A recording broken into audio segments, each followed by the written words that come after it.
Hello everyone and welcome back to our YouTube channel Savvy Forensics। So friends, आज के इस video में हम बात करने वाले हैं आपके कुछ इंपॉर्टेंट पॉइंट्स के बारे में, और ये जो आपके इंपॉर्टेंट पॉइंट्स हैं डीएनए पर बेस्ड होने वाले हैं। ठीक है, तो आज के इस वीडियो में बहुत कुछ ऐसा है जो कि आपके नेट के एग्जाम पॉइंट ऑफ व्यू से बहुत ही ज़्यादा इंपॉर्टेंट होने वाला है। तो बहुत सारे आपके डीएनए बेस्ड जितने भी इंपॉर्टेंट पॉइंट्स रहते हैं, इंपॉर्टेंट फैक्टर्स हैं, उनके बारे में आज हम डिस्कस करने वाले हैं। तो इस वीडियो को मैं रिक्वेस्ट करूँगी पहले ही ये सभी के साथ में शेयर कर दीजिएगा, ताकि जो भी लोग नेट के एग्जाम की प्रिपरेशन कर रहे हैं उन तक ये वीडियो पहुंच सके और डीएनए पर बेस्ड जितने भी इंपॉर्टेंट पॉइंट्स होते हैं उनको उसके बारे में पता चल सके। तो अभी जल्दी से स्टार्ट कर लेते हैं और यहाँ पर सबसे बेसिक से स्टार्ट करेंगे। तो अगर हम बात करें डीएनए की फुल फॉर्म सभी को पता है, डीऑक्सीराइबोस न्यूक्लिक एसिड। ठीक है, तो डीएनए की फुल फॉर्म होती है डीऑक्सीराइबो न्यूक्लिक एसिड। अब ये जो स्ट्रक्चर है ये डिस्क्राइब किया था James Watson and Francis Crick ने 1953 में। तो ये एज सच अभी तक क्वेश्चन बना नहीं है और उतना इंपॉर्टेंट भी नहीं कहूँगी मैं, लेकिन हाँ आप थोड़ा सा इसको ध्यान रख लीजिएगा। ये जो डीएनए का स्ट्रक्चर है वो James Watson and Francis Crick ने दिया था 1953 में। इसके अलावा जो डीएनए है वो right handed double helical structure होता है। इसमें जो डीएनए रहता है उसमें काफ़ी सारी रिपीटिंग सब यूनिट्स होती हैं जिनको हम न्यूक्लियोटाइड्स बोलते हैं। तो न्यूक्लियोटाइड्स क्या होते हैं? जो रिपीटिंग सब यूनिट्स होती हैं डीएनए में, जो कि जिसका डीएनए बेसिकली बना होता है, उसको हम न्यूक्लियोटाइड्स बोलते हैं। और जो न्यूक्लियोटाइड्स होते हैं ये आपके phosphate group, sugar and nitrogenous base के बने हुए होते हैं। अभी यहाँ पर मैं आपसे एक क्वेश्चन पूछना चाहूँगी कि जो शुगर यूज़ होती है डीएनए के अंदर वो कौन सी शुगर होती है? इसका सही आंसर आप लोग मुझे कमेंट सेक्शन में देंगे, और इस क्वेश्चन का करेक्ट आंसर जो भी लोग देंगे उसका कमेंट जो है वो पिन हो जाएगा। तो जो भी करेक्ट आंसर होगा वो आप लोग कमेंट सेक्शन में उससे आपको मिल जाएगा। ठीक है, अभी आगे चलते हैं। अब अगर हम बात करें जो डीएनए होता है उसमें 4 तरह के बेस अवेलेबल होते हैं, adenine, guanine, cytosine and thymine. अब एक क्वेश्चन मैं आपसे यहाँ पर और पूछूंगी, एक होता है डीएनए, एक होता है आरएनए। तो डीएनए और आरएनए में क्या डिफरेंस होता है? जैसे कि बेस पेयर्स आपके होते हैं डीएनए में, 4 तरह के आपके बेसेस यूज होते हैं। तो यहीं पर अगर हम बात करें आरएनए की, तो आरएनए में कौन सा बेस पेयर होता है जो कि इनमें से नहीं अवेलेबल होता है और उसके अलावा उसकी रिप्लेसमेंट कोई दूसरा होता है? इसका आप लोग मुझे कमेंट सेक्शन में आंसर देंगे। बाकी एक चीज़ आपको और पता होगी कि जो डीएनए होता है उसकी बेस पेयरिंग, उसमें अगर बेस पेयरिंग की बात करें तो ए की बॉन्डिंग रहती है टी के साथ में और जी की बॉन्डिंग होती है सी के साथ में, यानी कि एडेनिन डबल बॉन्ड के साथ में थाइमीन से एडेड रहता है, और जो ग्वानिन होता है जिसको हम जी से डिनोट करते हैं वो आपका ट्रिपल बॉन्ड के साथ में साइटोसिन के साथ में कनेक्टेड होता है। तो इस तरह से आपकी बेस पेयरिंग होती है डीएनए के अंदर। अब यहाँ पर इन्हीं चारों में से एक ऐसा बेस होता है जो कि आरएनए में अवेलेबल नहीं होता है। उस बेस पेयर की जगह पर आरएनए में यूरेसिल अवेलेबल होता है, यानी कि दूसरा बेस अवेलेबल होता है। अब कौन सा होता है ये आप लोग मुझे कमेंट सेक्शन में बताइएगा। करेक्ट आंसर आपको वही कमेंट सेक्शन में मिल जाएगा। आगे चलते हैं। नेक्स्ट यहाँ पर है 1985 में प्रोफेसर सर एलेक जेफरी ने डिस्क्राइब किया था hyper variable mini satellite using multi locus probe technique and suggest किया था इसकी यूटिलिटी ह्यूमन आइडेंटिफिकेशन के पर्पस से। तो ये काफ़ी इंपॉर्टेंट है कि जो आपका हाइपर वेरिएबल मिनी सैटेलाइट है जो कि आपका मल्टी लोकस प्रोब टेक्निक का यूज़ करते हुए डिस्क्राइब किया गया था। किसने किया था? 1985 में प्रोफेसर सर एलेक जेफरी ने किया था, और ये सजेस्ट किया था कि इसका यूज़ जो है हम ह्यूमन आइडेंटिफिकेशन के पर्पज से कर सकते हैं। तो ये वाला पॉइंट काफ़ी ज़्यादा इंपॉर्टेंट है। उसके अलावा ये बहुत कई बार क्वेश्चन आपके नेट के एग्जाम में आया है, जो आपका न्यूक्लियर डीएनए होता है, न्यूक्लियर डीएनए इक्वल आपके फादर एंड मदर दोनों से ही आता है, यानी कि जो आपका न्यूक्लियर डीएनए होता है उसका 50% अगर हम पार्ट की बात करें तो वो आपका मदर से आता है, और बाकी का 50% आपके जो भी फादर होते हैं उनसे आता है। उसके अलावा जो माइटोकॉन्ड्रियल डीएनए होता है ये आपकी मदर से सिर्फ और सिर्फ ट्रांसफ़र होता है। तो यहीं पर एक क्वेश्चन आपका बन सकता है कि क्राइम सीन पर अगर आपको माइटोकॉन्ड्रियल डीएनए मिल रहा है तो उससे आप क्या फाइंड आउट कर सकते हैं? तो उससे आप फाइंड आउट कर सकते हैं मदर को, फादर को नहीं। ठीक है, लेकिन अगर न्यूक्लियर डीएनए मिल रहा है तो वहाँ से आप मदर और फादर दोनों को ही आइडेंटिफाई कर सकते हैं। अगला भी पॉइंट जो है ये भी कई बार पूछा गया है, जो डीएनए होता है किसी भी पर्सन का वो सभी का यूनिक होता है, लेकिन जो मोनोजाइगोटिक ट्विंस होते हैं उनका जो डीएनए होता है, डीएनए प्रोफाइलिंग अगर उनकी करी जाए तो दोनों में सिमिलैरिटी मिलती है, यानी कि जो भी ट्विंस होते हैं, ट्विंस जो भी होंगे तो उनके डीएनए में सिमिलैरिटी रहती है, उनको आप अलग अलग डिफरेंशिएट नहीं कर पाए। जो भी ट्विंस नहीं होते हैं उनका डीएनए सभी का अलग अलग होगा, लेकिन जो अगर हम ट्विंस की बात कर रहे हैं तो ट्विंस की कंडीशन में उनके फिंगरप्रिंट्स अलग अलग होंगे, लेकिन डीएनए प्रोफाइलिंग जो है वो सभी की अलग, उन दोनों की अलग अलग नहीं होगी। तो ये क्वेश्चन भी आपके नेट के एग्जाम में 2-3 बार रिपीट हुआ है, तो ये भी आपको पता होना चाहिए। यहाँ पर क्या है, जो आपके अगर हम एक सिंगल कॉपी की बात करें, ह्यूमन जीनोम की सिंगल कॉपी जो रहती है उसमें कितने बेस पेयर्स अवेलेबल होते हैं, तो उसमें आपके 3 बिलियन बेस पेयर्स अवेलेबल होते हैं। तो ये डायरेक्ट क्वेश्चन बन सकता है कि जो ह्यूमन जीनोम है उसकी सिंगल कॉपी अवेलेबल है तो उसमें कितने बेस पेयर्स होंगे, तो 3 मिलियन बेस पेयर्स होंगे। तो ये डायरेक्ट क्वेश्चन बनेगा, इसको बहुत अच्छे से फिगर आउट, जो फिगर है उसको याद रखेंगे। और ये जो बेस पेयर्स होते हैं ये बहुत ज़्यादा कॉम्पैक्टली अरेंज स्ट्रक्चर होते हैं, जिससे कि आपका क्रोमोसोम बनता है। यहीं पर अगर हम बात करें जो डिप्लॉइड सेल्स होती हैं वो क्या होती हैं, तो जो 23 पेयर होते हैं क्रोमोसोम के किसी भी ह्यूमन की सेल के अंदर, तो उसको हम बोलते हैं डिप्लॉइड सेल्स। डिप्लॉइड सेल्स क्यों बोलते हैं, क्योंकि जो भी क्रोमोसोम होता है तो वो आपके टोटल 23 पेयर्स होते हैं। 23 पेयर्स का मतलब कि 23 का आप डबल कर देंगे, एक कॉपी का डबल करेंगे यानी कि डबल हो रहा है, तो इसी वजह से इनको हम बोलेंगे डिप्लॉइड सेल्स। और यहीं पर अगर हम बात करें गैमीट्स की, यानी कि ओवा की बात करें या फिर स्पर्मेटोजोआ की बात करें, तो ये आपकी हैप्लॉइड सेल्स होती हैं, क्योंकि यहाँ पर सिर्फ 1 होता है, यानी कि n अवेलेबल होता है। n का मतलब क्या होता है कि जब भी कोई चीज़ की सिंगल कॉपी अवेलेबल होती है तो उसको हम n से डिनोट करते हैं, और डबल कॉपी अवेलेबल होती है तो उसको हम 2n से डिनोट करते हैं। तो हैप्लॉइड सेल्स को हम n से डिनोट करते हैं, और जो ओवा और स्पर्मेटोजोआ होता है वो आपका हैप्लॉइड सेल्स होती हैं। और यहीं पर अगर हम बात करें जो आपके क्रोमोसोम्स होते हैं, बेसिकली 23 पेयर ऑफ क्रोमोसोम्स होते हैं ह्यूमन की सेल के अंदर, वो आपकी जो सेल्स होती हैं वो डिप्लॉइड सेल्स होती हैं, क्योंकि उसमें 2n को, उससे जो डिप्लॉइड सेल्स होते हैं उसको हम 2n से डिनोट करते हैं, और वहाँ पर आपके क्रोमोसोम के 23 पेयर्स अवेलेबल होते हैं, यानी कि 2n हो गया, तो इसी वजह से उनको हमने बोल दिया डिप्लॉइड सेल्स।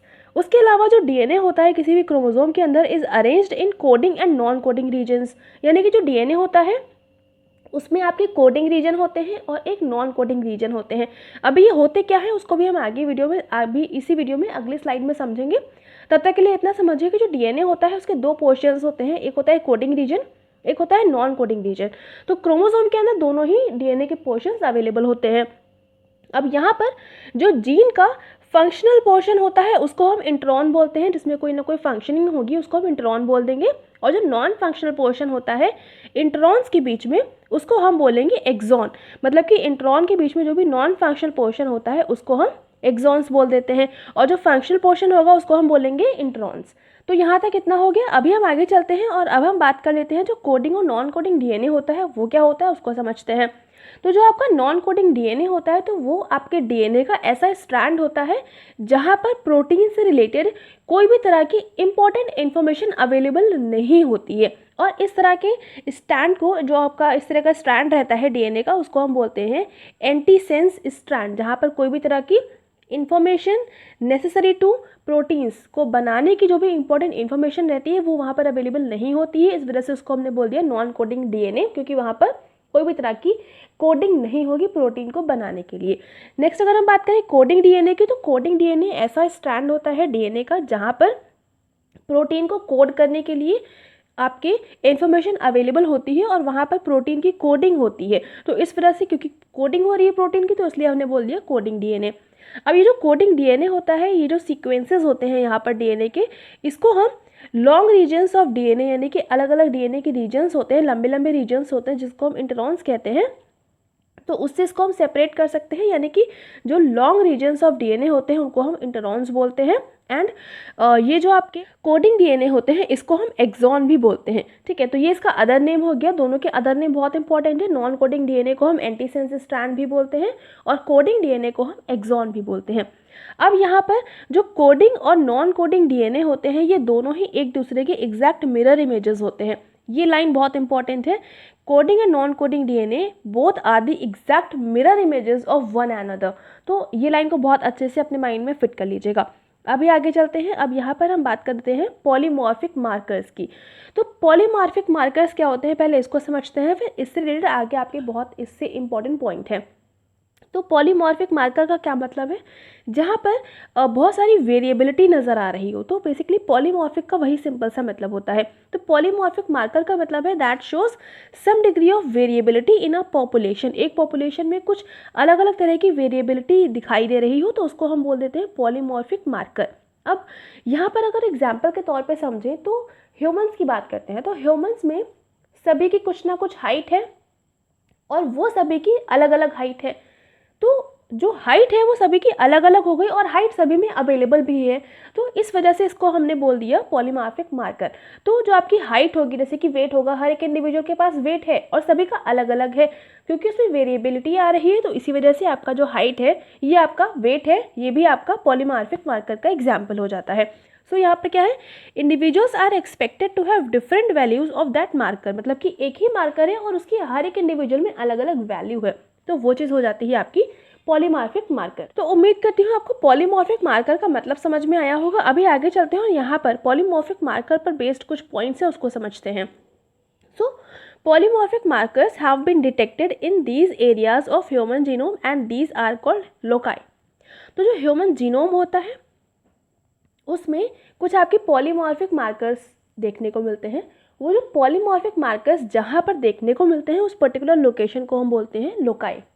अभी इसको हम डायग्राम से भी समझेंगे तो चीज़ों में आपको और अच्छी से क्लैरिटी मिल जाएगी। अभी जितना मैं बता रही हूँ उतना थोड़ा सा आप सुनते जाइए। अब यहाँ पर जैसे कि एक लोकाई है, इसके अंदर भी जिस पर्टिकुलर मार्कर की बात हो रही है उस मार्कर में भी आपके अलग अलग वेरिएशंस देखने को मिलते हैं, मतलब उसकी भी ऑल्टरनेटिव फॉर्म्स आपको देखने को मिलती हैं।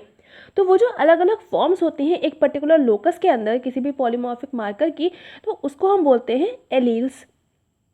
अब यहाँ पर किसी भी इंडिविजुअल में देयर आर यूजुअली दो तरह के आपको एलील्स देखने को मिलते हैं किसी भी लोकस के, यानी कि एक लोकस के मैक्स टू मैक्स दो तरह के एलील्स आपको देखने को मिलेंगे, one at each chromosome. Her chromosome पे आपको एक देखने को मिलेगा।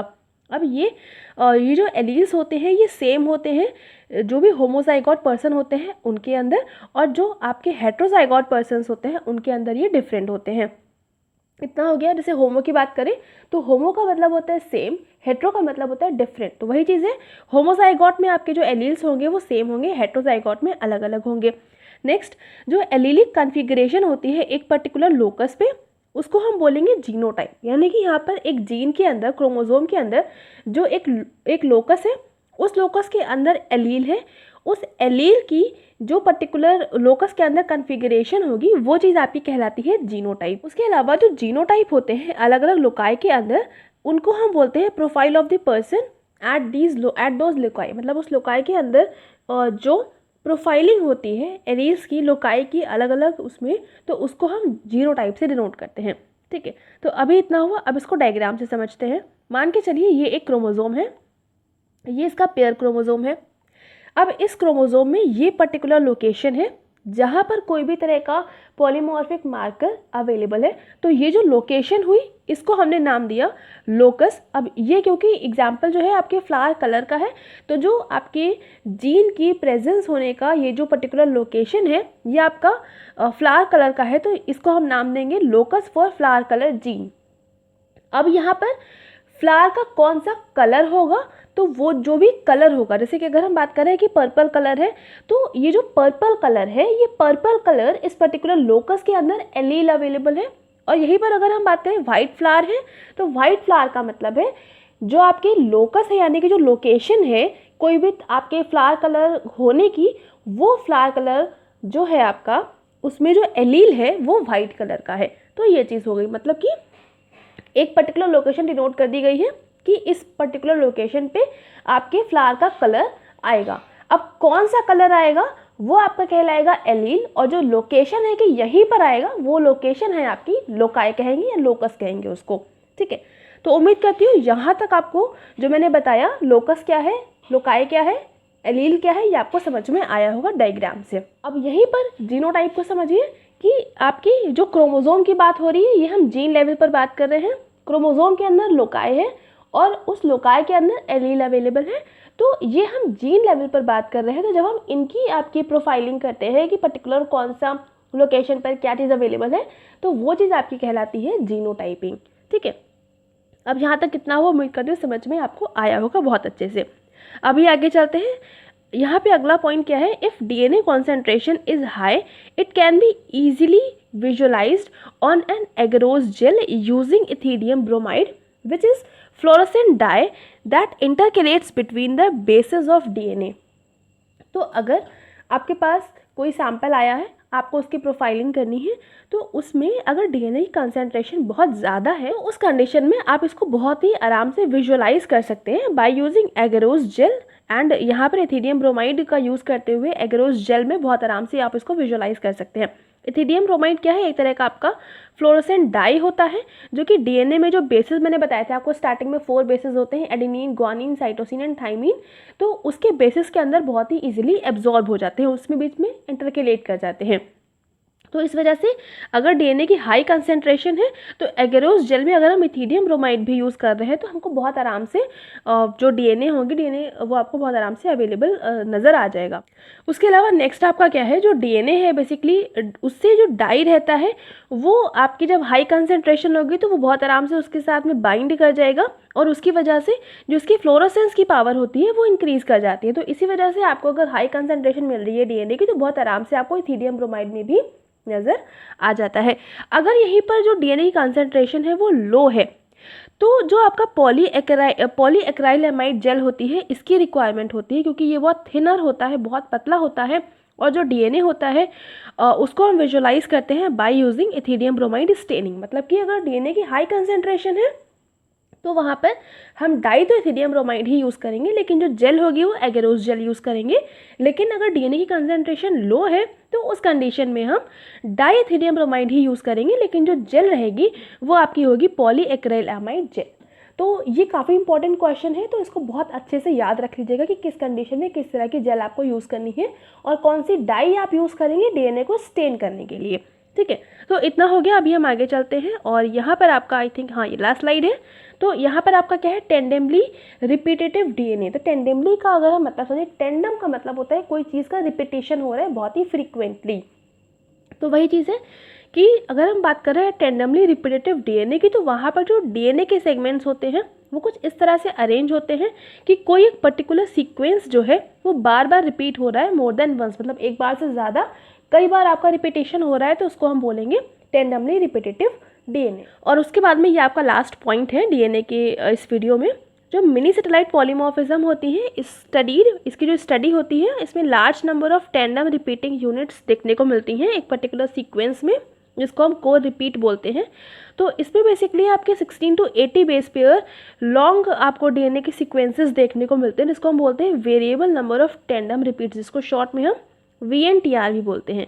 ठीक है, तो जो आपके मिनी सैटेलाइट पॉलीमॉर्फिज्म की स्टडी होती है वहाँ पर लार्ज नंबर के टेंडम रिपीटिंग यूनिट्स देखने को मिलती हैं और ये यूनिट्स कितनी होती हैं, अप्रॉक्स 16 to 80 बेस पेयर, और इसको हम टर्म देते हैं VNTR, variable number of tandem repeats. अब यहाँ पर ये बहुत इंपॉर्टेंट क्वेश्चन है कि जो VNTR होता है इसकी फुल फॉर्म क्या होती है, तो फुल फॉर्म के सामने ये लिखी हुई है।